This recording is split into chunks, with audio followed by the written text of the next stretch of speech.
So thank you for coming to my first performance of Twice Conceived. Once upon a time, in a land far away, there lived a king and a queen, and they loved each other very much. They had the kind of love that was so big it spilled over and flowed out through all the land. And this was no small thing in the time of securing borders and forming alliances. And everyone in that land felt that love beating in their own hearts, and they could hardly wait until an heir was born into their kingdom. And they waited, and they waited, and they waited. And finally, when the queen was in her 27th year and she and the king had all but given up hope, she discovered that she was with child. The celebration began immediately, and when that child was born, invitations went out to everyone who inhabited the land, from the lowliest of servant to the most noble of men and women. On the day of the celebration, the courtyard was packed. Everyone moved into the great hall, and there were tables and tables and tables of food. The smells from the roasted meats, the pastries that were so beautifully arranged, tantalized everyone as they sat down to enjoy the feast. Everyone began to pile up the gifts for the princess around the crib. And finally, there were none left but the fairies, who came forward one by one. The first fairy came forward, and she looked down upon that sleeping child. And she said, "You, my princess, to you I give the gift of great beauty." And everyone could see that it was already so. The second fairy came forward, and she looked down at the child as well. And as she beheld the child, she said to her, "You, my child, I give to you the gift of great wisdom." The third fairy came forward, and he said, "You shall be a great leader of your people." And so it went, until the final fairy stood to begin her approach. Just then, out in the courtyard, there was a great rumbling. The door blew open and banged against the wall. And in through that opening scudded a tiny, ferocious fairy. She made her way up to the crib. She looked down at that child, then she looked at the king and the queen, and she said, "You thought to dismiss my power? You thought to spurn me, the most powerful fairy in this land? What were you thinking?" The king stood, his mouth open. "Silence! I will not be interrupted by you. I have come here to cast a curse upon this child for revenge for being spurned. You, my child, for you, great tragedies shall unfold, no two alike, upon you and every succeeding generation of your line." Just then she heard the sound of gentle footsteps, and when she turned, there was the tall, elegant fairy. She came forward, she looked at the tiny fairy and said, "My friend, what were you thinking? These people know your power. Yours was the first invitation penned by the scribe. Where it went to, I cannot say, but they would never ignore your favor.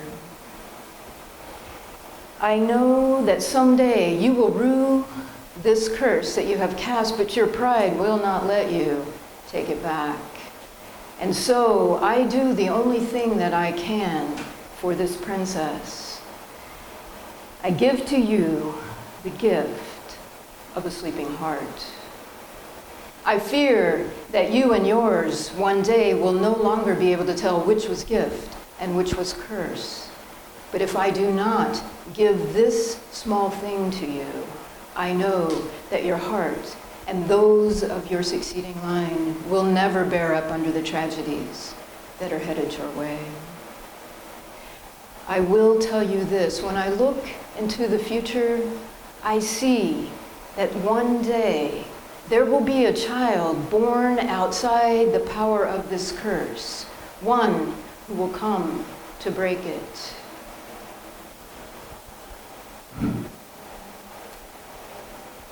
If I were one to believe in such things, I would think that my family was cursed. I'm not talking just bad things happen.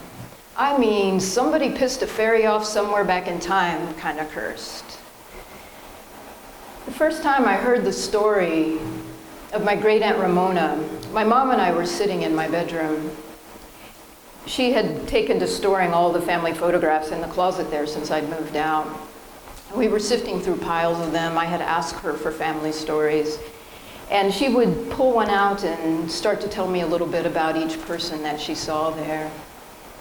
And she was silent for a moment. When I looked over, I saw, it was as if she were holding a mirror.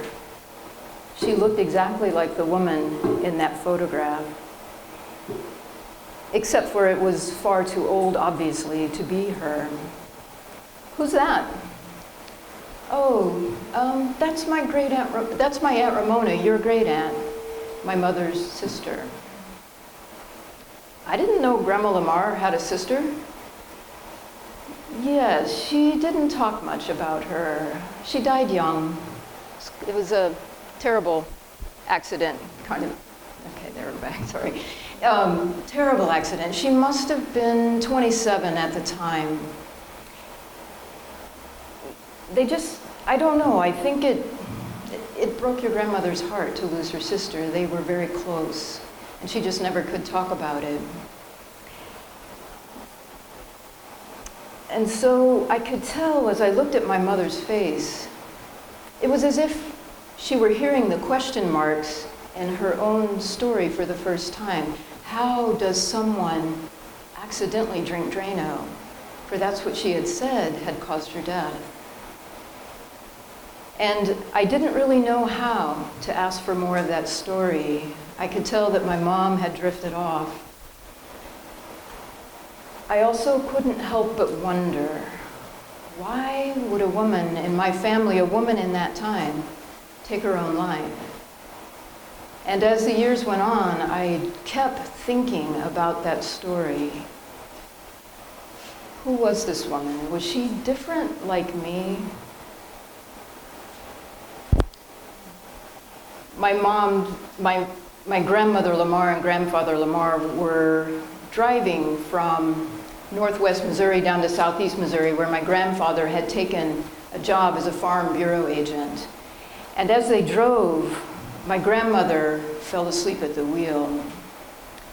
Their baby boy was killed instantly, and my grandfather was thrown from the car. He was injured so badly that he was not able to attend his own son's funeral.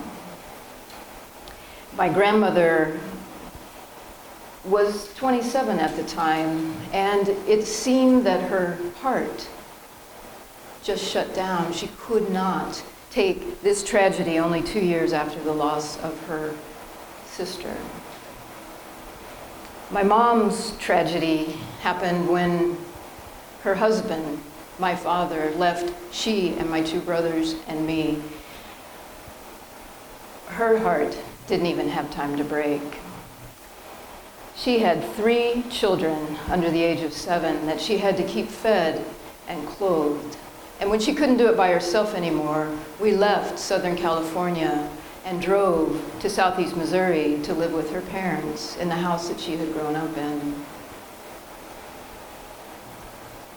When we arrived, I stepped out of the car, I looked up at that huge castle, and I was in awe. This was going to be our new home. It was so different than the little tiny houses in Southern California lined out in straight rows and straight rows after straight rows. Here, there were hills and trees everywhere. The houses were huge. My grandfather was a magic man. He had the curiosity that led him into all kinds of adventures, and he let us come along with him. He was not a drinker, but when the rest of the historical society decided to make a batch of dandelion wine, there was my grandfather right in the middle of them. And even though he didn't drink, he sure had a taste of that. Found it wasn't to his liking, but he was there. He was in the middle of the group again as they were given a mill that had been used for sugar cane. And so they found a patch of land that someone donated to them. They grew the cane, they chopped it down the way it had always been done. They took it out to that mill. They found a mule somewhere and had it going round and round and round, grinding up that cane and squeezing the juice out of it. And then they put it all in the big pot, boiled it up, and boiled it down until it was sorghum. And he let us watch all of that as well. That first year that we lived there in Southern California, in Southeast Missouri, the snow came down overnight, and it was just a white winter wonderland. And my brother, who was just younger than me, and I followed my grandfather out into it. He took us down to the city park and down into the creek bed, and we walked across the frozen water until we came to this rock formation that had a waterfall frozen in time. And I knew then that my grandfather was magical. I'd never seen anything like that. When I went back that next summer to try and find it again, it wasn't there. And so it went. My favorite thing about that house, though, even though the outdoors was mesmerizing, was that basement. It was as big as the house itself. It had 2 different rooms, one big massive space, and then one room back here in the corner that had been used as a coal bin back in the day. And it seemed to me that the coal in that room had sucked all the light out, even after it was gone. I never ventured further than that little 3-foot patch of light that came in over my shoulder. As I was looking in, I could see the rake and the shovel, and that was about all that I thought I probably needed. Never went in there. But we had miles and miles and miles of Hot Wheel tracks. And when we got tired of playing with those cars, we would go and watch the woman who lived upstairs in the back part of the house come down to do her laundry, because they had one of those old wringer washers. She would take the shirts and her skirts and wring them through that thing. They came out of the other side stiff and flat. We could not believe that such a thing could happen. But I have to tell you, the most fascinating thing down in that basement, over here on this wall, there was a window way up high. It was taller than my grandfather even. And I kept looking up at that window, wondering what could be on the other side. Finally, there was a day when none of the adults were around. I got my little brother to help me drag my grandfather's ladder over there, and we propped it up against the wall. I climbed up. My little brother was right behind me. When I reached up there, I opened that little latch, pulled it up, took another step up. I looked to the left, nothing but wall. But when I turned to the right, that tunnel of dirt and concrete and wood disappeared from sight into the darkness. I could see because there were little streams of light coming in from the cracks that led to the outside. And I was just getting ready to crawl up and go exploring when I saw that stick that had been sitting there move. I was back down the ladder, shoving Ryan down behind me, and that was the last time I ever attempted that particular adventure. But the house was just full of these kinds of things. And then there came a day when a giant came to the castle. He was courting our mother. And after some time, he came to the back bedroom where Ryan and I shared, and he stood in the doorway, filled the frame. It was as if no light could come in from behind him. He stood looking down at us and said, "I have come to ask for your mother's hand in marriage. Do you give me permission?" I knew that the only answer I could give was yes, and I knew it wasn't right.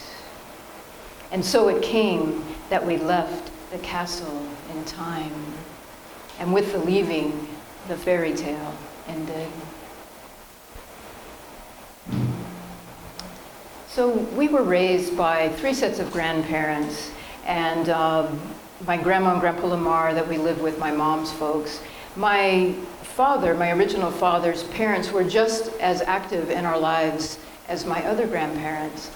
And so every once in a while we would go down and we would spend the weekend with them, or we would go for an overnight. And I remember my grandfather sitting in the dining room like a king at his table, counting his money. He was counting cards, playing solitaire. 1, 2, 3, slap. 1, 2, 3, slap. The farm report was emanating from the radio behind his head. And it seemed like it was perpetually dark in there. I think that the cigarette smoke that was constantly drifting toward the ceiling, spreading out and hovering there, must have dampened the light. My grandfather was a completely different kind of giant than my dad, who had come into our family. There was a way that the smells, though, from my grandmother's kitchen trickled in through that darkness that was there in the dining room, and I would follow it in, and there I would find her frying ham or frying chicken. She would make those green beans with the onions and potatoes, always some little pieces of bacon in there. I loved hanging out in my grandmother's kitchen, and she began to teach me how to make a few things. But the thing that I remember the most was my grandmother always made me my favorite dessert whenever I went to visit. It was a Duncan Hines sour cream white cupcakes with milk chocolate frosting with a little bit of cigarette smoke swirled in. And so it went. Time passed. And when I was a junior in high school, my grandfather died. I went into my mom's room and I said to her, "So when are we going to go to the funeral home?" And she just looked at me. And finally she said, "Your dad doesn't want you to go." And I looked blankly back at her. She said, "Your father's going to be there." It had never occurred to me that my father would come to my grandfather's funeral, even though it was his father. He had left the picture so completely. There weren't even pictures of him on the walls of their house. It was as if everyone had erased him. And so it was that the silences shifted around like they did in my family. And the next thing I knew, we were all filing into that last seat, the last row of seats in the funeral home. My two little brothers, me, my mom, and my dad. I never saw my grandmother that day. I didn't even see the back of her head, but I was sure it must be next to the taller head that I had not seen in over 10 years. Time passed again, and the next thing I know, I am down home for a visit. My visits had become less frequent. I had graduated college. I was off in Kansas City by then and working. And I would go home maybe once or twice a year. On one of those visits, I called my grandmother, and she told me that her sister had just passed and that she was going to be at the funeral home. She said, "I would love to have you here, honey, but I need you to know your father's going to be here." I hadn't seen my father in 21 years at that point. I was now 27. And it seemed to me, as I sat there in the silence between my grandmother and I, that it was time. And so I told her that I would come. When I got to the funeral home, I walked up the aisle, and there was my grandmother standing beside my aunt's casket. She saw me, and I could see her smile just a little. And when I got to the front, she wrapped me in her arms, said, "I'm so glad you're here." We stood there, holding hands for a while, just standing in the silence. And then I felt a presence back where I had come, and when I turned, I saw my father coming up the aisle. When he got to me, he took my hands, and he said, "Oh, I have missed you so much. How are your brothers?" I felt like I had been punched in the heart, and the words in my throat got strangled by those silences that always seemed to be there. Not here. They chose not to come. They didn't want to see you. And so it went. When I got back to Kansas City, it was as if I was walking back into my own life, filling my own skin back up again, and I could breathe. One night, a couple of weeks after that visit home, I woke from a dream, and I saw the patterns of the leaves moving across my covers from the streetlight that shone in through my window. And then I became aware of a presence at the side of my bed, and when I looked, there were two women standing there. And when I looked more closely, I saw that it was my grandmother Lamar and that woman from the picture, my great-aunt Ramona. I hadn't seen my grandmother since before I ended my freshman year at college. I came home, and 3 days later, she passed, and I had not made it to see her. She looked at me with such love in her face, and she said, "It is so good to see you, my child. I have watched you grow all these years, and you have grown so beautifully. Your heart shines through your eyes. There's one thing that I have come to tell you. I want you to forgive yourself. I know that you could not come to visit me. It was not a betrayal."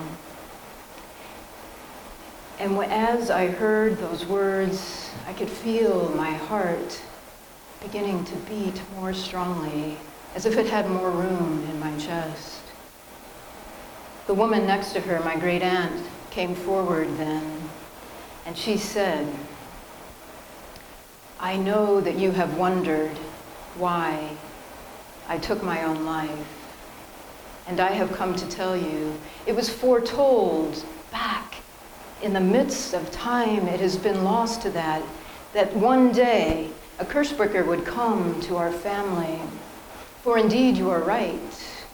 There have been tragedies that were cast upon this line. Now here is the deal. You are the one that can do this, and here is why. The reason that I could not stand to live in my family any longer is that I was pregnant, an unmarried woman. I couldn't find my place in my community, not in my family, not even in my own body. And so I did the only thing that I knew to do. I will tell you that I lived long enough, 7 days. I lived long enough to regret my decision, but it was too late.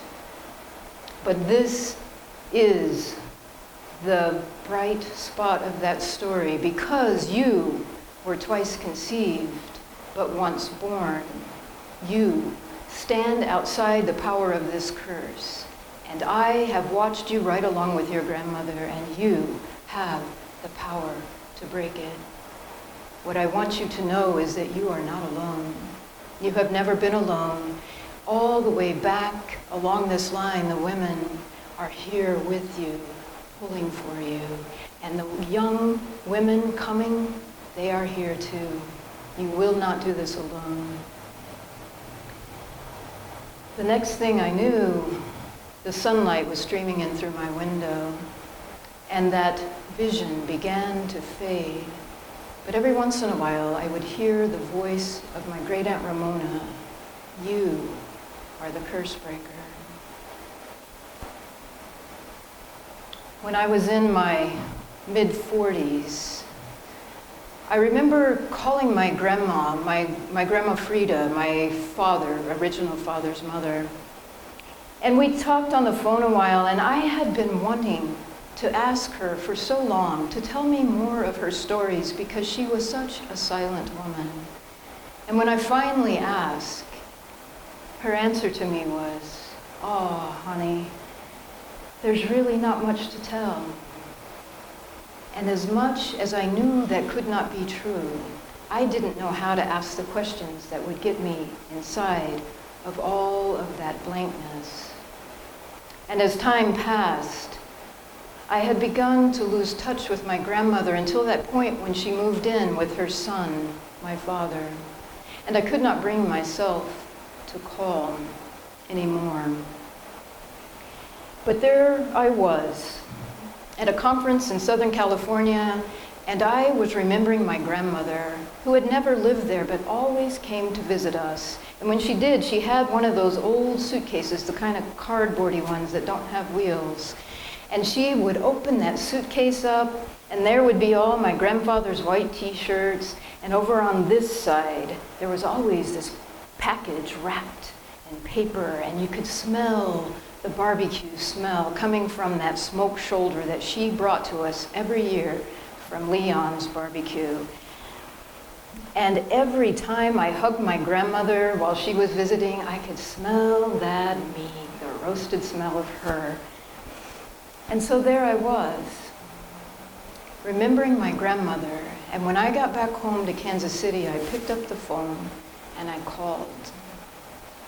And we sat there in silence more than in words for I don't know how long, but I had come to find a comfort in that silence with my grandmother that I hadn't when I was younger. And then 2 weeks later, I got a call. It was a Texas number, and I don't generally pick up my phone and answer it when I don't know who it's from. But something told me that I needed to answer that call. And when I did, I heard this voice. "Jamie, this is your dad. I needed to let you know that your grandma passed this morning." And I couldn't help but feel my heart contracting, but at the same time, I had this place of joy that I had actually reached out and talked to her before she left. My dad let me know that the arrangements were that they were going to cremate my grandmother and bring her back to Bloomfield, the town that I grew up in, southeast Missouri, and they were going to bury her with my grandfather. When the time came, I drove down, and my mom and my two brothers and I and their wives gathered ourselves together, and we headed out to the cemetery. It was the middle of July. It was hot. I do not know why we chose to have a graveside service, but that's what we did. I had spent some time deliberating before I left between the two outfits that I had available to me. One was a lightweight, long dress, very lightweight. It would have been perfect for the weather. The other, though, seemed more appropriate in its somberness, for this was very colorful. It was a black blouse and a light blue semi-suede skirt. And so, for some reason, I went with the appropriate for the occasion rather than the weather. And there I am, standing at that cemetery, watching the small gathering of people. Most of them are my mother's age. A few are a bit older. And then there's the five of us, my two brothers, their wives, and myself, who are under the age of 60. And as we're standing there, I am sweltering. I am feeling the sweat dripping down my back, catching in the waistband of my skirt. Every time I move, that skirt is sticking to my leg, and I can't get away from it, no matter how much I tug. A black sedan with Texas plates pulls up and parks alongside the road of the cemetery, and I watch as the door opens and my father steps out. I watch as he makes his way around the circle of mourners until he gets to my brothers. I watch as he takes their hands and talks with them for a little while. And then he moves on until there is one man between him and me. He takes his hand and I am close enough to hear, and I realize that he doesn't know who this man is, even though he was someone that he went to school with and grew up with. And I could see that it kind of rattles him. And then he is moving toward me, and he takes my hand, he looks into my face, and he says, "Now, what's your name?" "Jamie." And after he moves on, I'm standing there just trying to hold myself together. And just as I'm standing there, knowing that the tears are going to overflow, I am tackled by this big, busty woman who has pressed herself into my sweaty side and is holding me there. "Oh, honey," she said, I remember from you from when you were a child. You looked just like you did when you were little. You were such a cute little kid. I loved it when your grandmother brought you to visit me." And then she let go and stepped back, and when I looked into her face, she knew that I didn't recognize her. "I'm your Aunt Florence. Your grandma and my husband were brother and sister." She said, "Oh, I have gathered all the family stories. I've got so many stories I really want to share with you. When you're done, do you have time after the funeral? I'd really like to take you over to where your grandmother's people are buried." And so that is what happened. I took her arm and led her over to her car, and we drove the 200 yards or so over to where my grandmother's people were buried. I had never been to that part of the cemetery before. And she said, "These are the Knopfs. They are from Germany. They were your grandmother's mother's people. And the Brights, that's who your grandmother was. That was her name before she married." And so she began to tell me a little bit about my great-grandmother who had come over from Germany and had practically raised this whole brood of children on her own. And then she said to me, "Honey, I would love to share these stories with you. I have so many pictures and clippings. In fact, I've made a whole book. It's this thick. And would you like a copy?" And I said that yes, I would. Here, finally, I felt sure that I was going to know more about my grandmother than I had ever learned from my grandmother herself, because my Aunt Florence could talk. And so I anticipated those stories.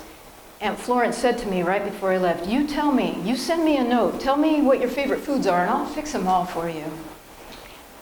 And so I did. I sent her a few things. These are the things that Grandma Frida used to cook for me. And when I knocked on her door on my way home to visit my mom and dad that Christmas, she opened the door, and though it was one of those assisted living places, brand new, it smelled just like my grandmother's house. The fried chicken, the pastries, the pies, the pumpkin pie, I could smell most strongly that cinnamon smell. When I walked in, I looked at the kitchen table, and it was so full of food. There was only enough place for my setting and for hers. Fried chicken, 3 different kinds of gravy, mashed potatoes, everything that I had eaten when I was a child, even the green beans with potatoes, onions, and flecks of bacon. We ate until I was beyond stuffed, and then we put things away. And after we were done with that, she led me into the spare bedroom. She pulled open one of the drawers, and there truly were stacks of news clippings and photographs, and she pulled some out and began to tell me about my family. Your Uncle Dee and your Aunt Bernice, I don't know, they were so secretive. Your whole family was secretive. Even Wes didn't talk much. They kind of thought I was a busybody, and they just hated it when I asked them questions. But I just wanted to get the stories for you kids. And so she told me about my aunt and uncle, how they had had a little baby girl, and they had gone off to somewhere, no one really knew where, and When they came back, there was no little baby girl, and no one knew where they'd been, and no one knew what happened to that little girl. She said, come to think of it, your grandma, she left one time. She was gone for, 3-4 months. And when she came back, she had her daddy with you just like she did when she left, and none of us knew where she'd been and why she'd left, or no one knew why she came back. Come to think of it, I guess I really don't know that much about your grandmother. I loved her. She was one of my best friends. We spent so many wonderful hours together. But I just don't know what to tell you. And in that moment, it was almost a little laughter bubbling up inside me, because the thing that I thought that I would get, all these stories about my grandmother, they were gone. They maybe had never existed, but what I knew was, this is who my grandmother was. And what I knew was that when I died, I did not want my nieces to be standing there wondering who their Aunt Jamie was. Must have been 3 or 4 years ago. The family got together in North Carolina, my mom and dad, my 2 brothers, their families, myself. And we were just playing on the lake and having a good time, and we were jockeying for the best places to sleep that night, because we were all in this one big cabin, and of course, it was kind of like musical chairs. There were not quite enough beds. And I knew that I was in danger of being placed on the couch because I was the only unmarried adult in the house. And I refused to have that fate because, hey, I was the one who responded first. My brothers kept dragging their feet about whether they were coming or not. So I got a bedroom, 2 single beds, so they put Delaney, my niece, who was 11 or 12 at the time, in that room with me. And Delaney is a lot like Aunt Florence. She can talk. In fact, I have seen her more than once fall asleep in the middle of a sentence. And that's about the only time she gets quiet. And so there we were, just laying there. The light was out. And I thought she surely must be asleep because she was so quiet. But then out of the darkness came the question, is Julianne your best friend? And there it was, all caught in my throat again, the silences of my family that had swallowed me, not whole, but piece by piece. And I wanted to answer her question, and you know how it is, I knew why she asked. When you're first dating someone, all you can do is say their name, talk about them, everything. Every sentence includes your beloved. And Delaney was breaking the silence. She was breaking the pact that I had made with my family in silence. And I never could quite get the words out. I was sitting there like any good Virgo would do and saying, best friend, weighing it out, best friend, I don't know. And I knew the whole time that wasn't the question she was asking. And then time passed and I had lost my opportunity, or at least that's how I felt. A couple of years later, last summer in fact, we gathered again, this time in Virginia, and Delaney and I were there walking across the parking lot because now they're older. She had just turned 14, and her older sister Mara was off doing something else like a good 16 or 17-year-old would do. And we were walking across the parking lot to get to the miniature golf course. And as we're walking, out of the blue, again, Delaney says, I don't want you to be lonely. And I wanted to tell her, I'm not lonely. I may not be dating anyone, I may not be partnered, but I have such a rich life. But I was stuck with the question that I could hear behind her statement that I didn't know how to answer.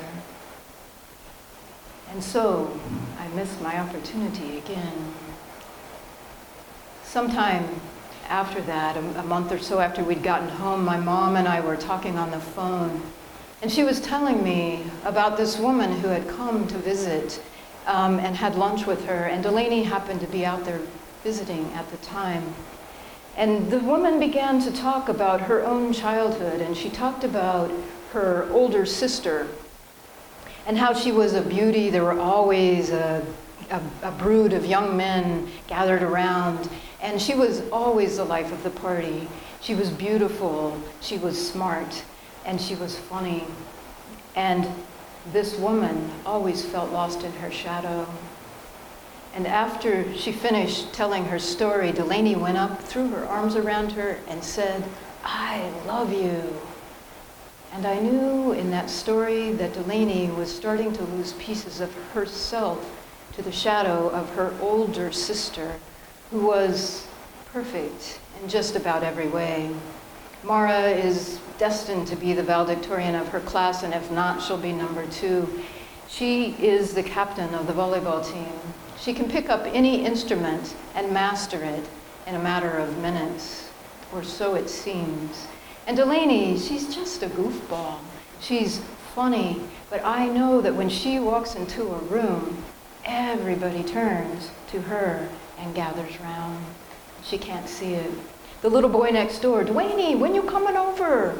The old women at her church who just light up when she walks in the room and head straight for them to give them a hug. Everybody loves Delaney, and she can't see it. And so I've been thinking about those silences and how I don't want my niece to fall victim to them. I've been hearing the voice of my great aunt. "You are the cursebreaker. You are the one who has the power." And so last Christmas, I got one of those blank cards because I had a lot to say. And I wrote to Delaney, and I told her all about how I experience her, how I see her power with people, how she sees right into us. And we know that we have been seen, and we know that we have been included. I told her all those things, and when I handed her the card, and I handed Mara the one that I had written for her, telling her how proud I was of her, I watched as they sat on the couch across the room, and they opened those cards and they read them. And then they sat there in silence for a little while. And neither one of them ever said anything to me about what I had said, but I knew because of that silence, especially for Delaney, that she had heard me. And this year, when Delaney turned 15, I sat down with another one of those blank cards, and I decided to tell her my story. So I picked up my pen and I wrote, "Once upon a time, there was a child born to break a curse.